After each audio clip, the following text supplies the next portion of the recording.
За үзэгч та бүхэнд өрөө мэндийг хүргэе. Гүнбатан өмгөөлөгчийг өнөөдөр одоо студиуд урьсан. Зориг агсны гэр бүлийн хүн одоо булган гэдэг эмэгтэй өмгөөлөгчөөр. За үндсэндээ миний мэдхийн цор ганцаараа яваад яг өнөөдөртөө золог зогсож байгаа л ийм хүн байгаа. Та хизээнээс эхлээд энэ булган гэдэг хүний өмгөөлөгчөөр ажиллах болсон юм бэ? Тухайн үед нөхцөл байдал ямар байв?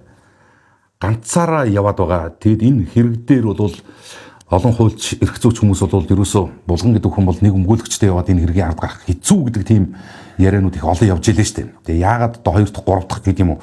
Ийм ер нь одоо хэрэгүүд дээр энэ битгий гэл хэрэгүүд дээр ч одоо ер нь 3 4 өмгөөлөгчтэй ордог болчихлоо штэ. Ямар нөхцөл байдал байсан? Та яагаад одоо энэ сандыг хүлээж авч энд хурж ирсэн баг юм бол? За 2017 оны 3 дугаар сарын 22-ны өдөр Монголын үндэсний телевизээр нийслэлийн прокурорын газраас за гавта, гинжтэй, онц ностой гэмт хэрэгтнийг хэргийн газрын үзлэг хийж байгаа бичлэгийг цацаж монголчуудыг сэрт хэлгэсэн шүү дээ. Яг тэр хэргийн газрын үзлэг хийж байгаа бичлэг маань бол 2015 оны 11 дугаар сарын 13-ны өдөр. Энэ өдөр Булгангойн гэрт үзлэг хийгээд ингээд Төв аймгийн мөрдөнд тавьчаад хорчдөг. Ар гэрийнхнийхэн зүгээс санал тавьдаг. За ингээд бидний одоо санал тавьсан 10-аад өмгөөлөгч нар бол энэ хэрэгт татгалзлаа. Одоо чи л үлдлээ гэдэг. Тэр нэгэнд одоо би үлдсэн юм бол энэ дэр эргэлзээл бодоод авах юм шаардлага байхгүй. Ингээд энэ хугацаанд эхэлж ажиллаж ирсэн. Тэр өмгөөлөгчд яагаад татгалзсан юм бэ? Магадгүй одоо тагнуулын ерхий газрын хэрэг, дээрэс нь одоо бас онц ноцтой гэмт хэрэг, олонд одоо нэлээд олонний анхаарлын төвд байдаг гэмт хэрэг гэдэг утгаараа магадгүй бас би бодохдоо бол нуруугаа хавцсан өмгөөлөгч нар байсан болов уу гэж бодсон. Ингээд нөгөө өмгөөлөгч нар маань татгалзаад явсан байдаг. Одоо бол маш олон хүмүүс нэг зүйлийг ярихгүй байна. Яагаад тагнуулын байгууллага хүн амны онц ноцтой хүн амны хэргийн шалгагч юм ч юм уу болцдог. Яагаад одоо жишээ шийдвэр гүйцэтгэх байгууллагын харьяаны Төв аймгийн мөрдөн тасаг гэж байгаа. Энэ өөрөө тагнуулын харьяа юм шиг байгуулга болсон. Энд хууль хяналтын байгууллага та өөрөө хэлжсэн л дээ. Өмгөөлөгч тэр битгийг л прокурор орж болдгоо байлаа гэж. Тэр ийм нөхцөл байдлуудаар энэ төрийн чиглэлийн байгууллагуудын үйл ажиллагаа энэ хэргийн иргэн бас гажуудсан. Ийм зүйл байх уу юм? Яг тухайн үеийн нөхцөл байдал ямар байсан бэ гэхлээр ер нь энэ хорих ангууд, урчлын орох төвүүд шүүгэн шийдвэр гүйцэтгэх ерхий газрын харьяа байгууллагууд. Гэтэл Төв аймгийн мөрдөн бол тагнуул ерхий газрын хувийн шорон байсан. Хувийн шорон. Хувийн шорон.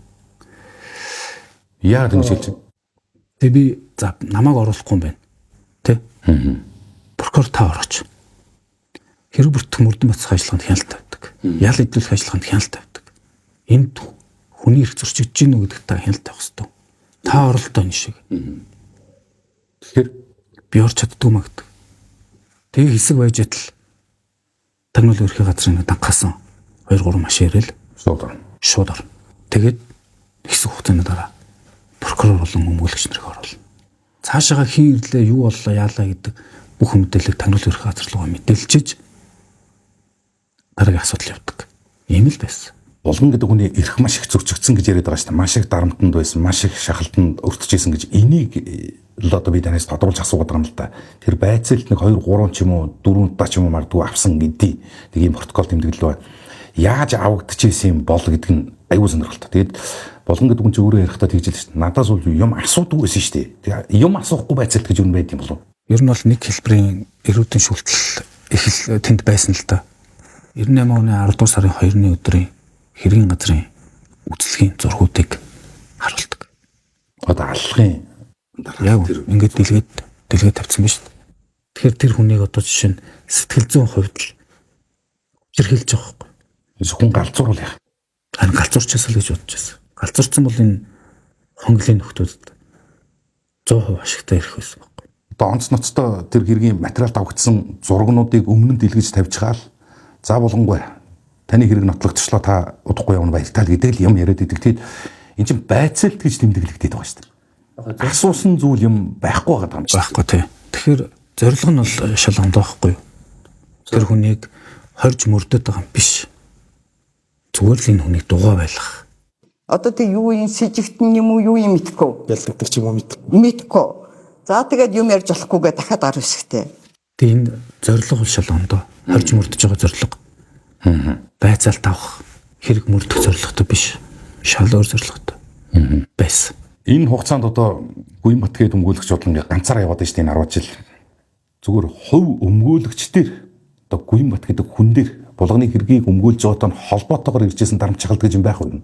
Яг хөө өмгөөлөгч нар лөө бол ямар нэгэн байдлаар шууд одоо эрхлүүн халдах ийм одоо боломжууд тухайн үед нөхдөд бол хуулиараа байгаагүй. Төв аймагт бид нар чинь 7 хоног 7 өдөр оролдлоо шүү дээ. Эрүүдэн шүүсэн асуудлаар нөхдөдтэй. Тэгээ ингээд Төв аймаг руу өглөө явах гээд гараад ирэхэд жишээ нь машины дугуй бүгдээр ингэ хийг нь гаргаа хийцэн байх жишээ. Тэгээ тийшээгээ хуралд хоцруулах асуудал. Эсвэл хуралд нь бүр очихуулахгүй байх асуудал. Янз янзын байдлаар л үздэг байж тээ. Ямар ч байсан тэр хуралд нь хоцроо дорой ч тээ. Болж игүүл ирүүлэхгүй бай гэдэг ийм аргуудыг хүртэл хэрэгжилж байсан биз дээ. Тэгжээснээ гів гинтгэн одоо болгонгойг хэргийг хэрэгсэхгүй болгоос сулалждаг штэ. Тэр юу болсон юм?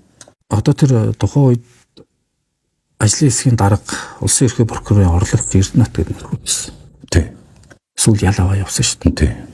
Тэгэхээр Эрдэнэт бол болон одоо нөхдүүд ярихдаа нөгөө Содондорж Чимгээ Амгаланбаатар гурван үйлдэлийг зөвхөн булганы одоо мэдээлэлээр биш. Би биш гэж хэлээд байхад элбэг дээр жүвч чолоогүй юм шиг. Тийм юм хэлсэн надад өстой таалагддаг байхгүй юу? Би тэгээд гүн чи одоо худалчин мэднэ. Тэгтээ тэр гүтгэлэг байсан байхгүй юу? Нөө юмыг эргүүлдэг.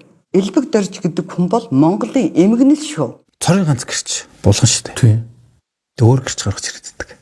Та мэдж байгаа телевизүүдээр хэвлэл мэдээлэл хэрэгслэр тухайн үеийн шүүх хуралдааны зарим нэг бичлэгүүд яваад байдаг. Таних уу тань хамааралтай хамааралгүй харсан уу харсан гэдэг.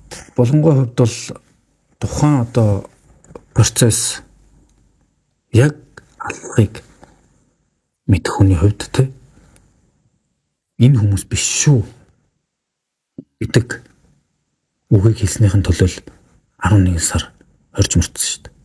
Захаагийн элбэг дөрж гэдэг хүн төрийн өндөрлөгт гарахалганд би шоронд ордгийг. Нэг юм хэлээд байна уу?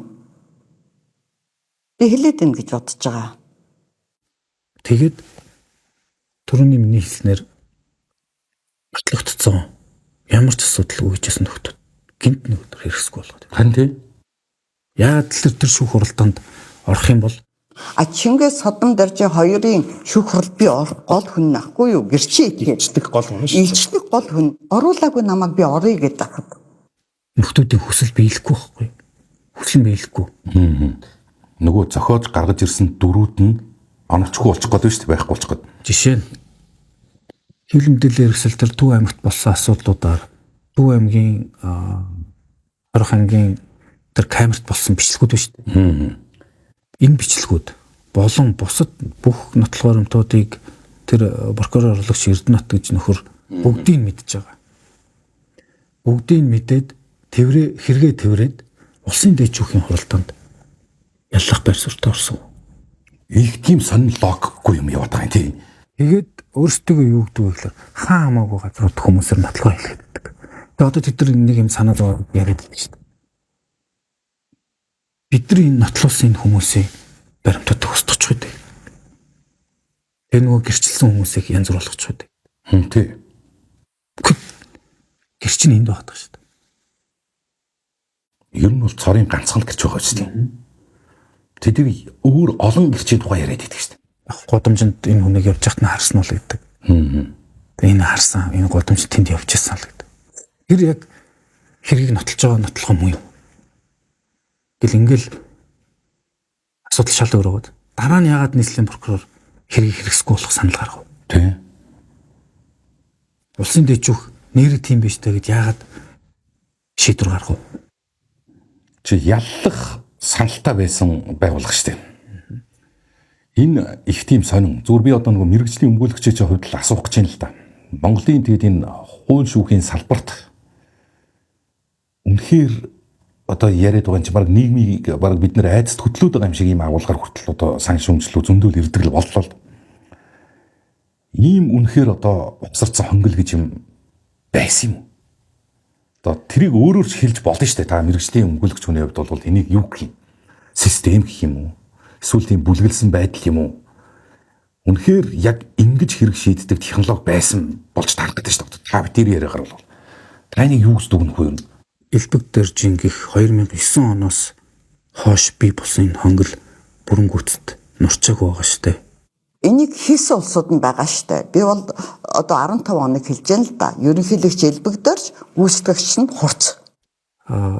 Төрийн үйл ажиллагаа бол 3 зүйл дээр явна. Хууль тогтоох засаглал, гүйцэтгэх засаглал, шүүх эрх мэдэл, шүүх засаглал. Энэ 3 маань тулгын урамчлал шиг байх хэрэгтэй. Нэг нь дээшээ, нэг нь эсвэл доошоо болвол тэн дээр тавьсан тоогоо хазаанууд. Шүүгчийн хараат бус байдал, шүүхийн бие даасан байдлыг хангах ёстой. Шүүхийн ерхий зүйл гэж байгуулга шүү дээ.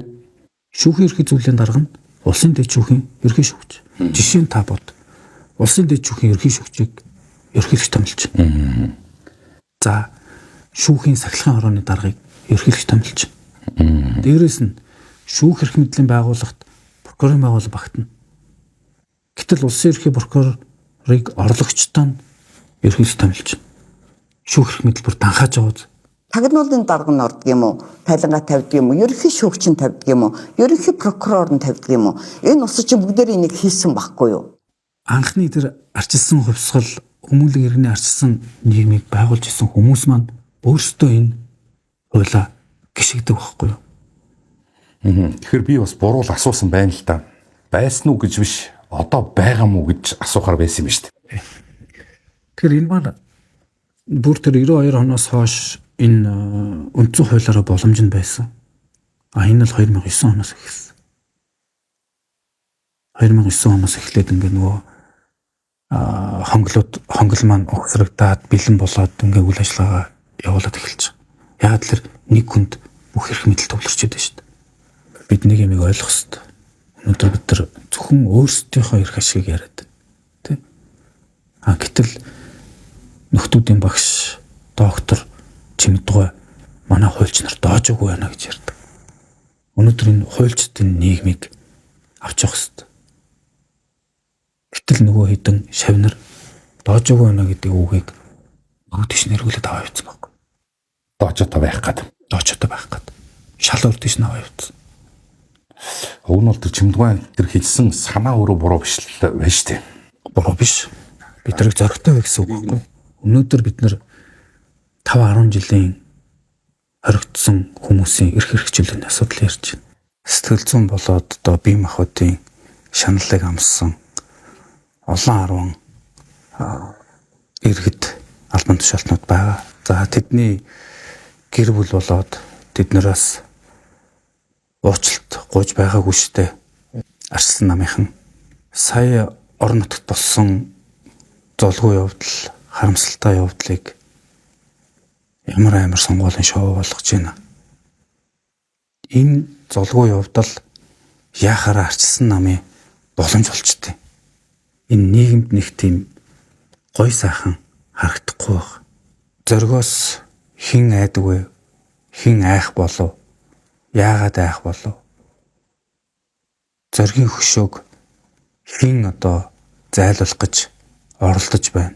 Зоргийн хөшөөг хэн гинжлэв? Энэ хэргийг хэн захиалав?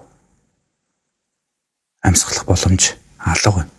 Иргэд үзэгчд дүгнэлтийг бол үзэгчдтэй нээлттэй үлдээ. Тэгээ мэдгтүн, сахихтүн гэж энэ хоёр үгийг ёстой өнөөдөр хүн болгон бодож, мэдж сахиж явах ийм цаг үеийн шаардлага ирсэн байна л гэдэг ойлголтыг та бүхэнд өгөх гэж хичээсэн. Тэгээд хүн болгоны оролцоо гэж өөрөө чухал зүйл байх нь. Яагаад гэдэг үндслүүдийг маш сайн тайлбарж өглөө.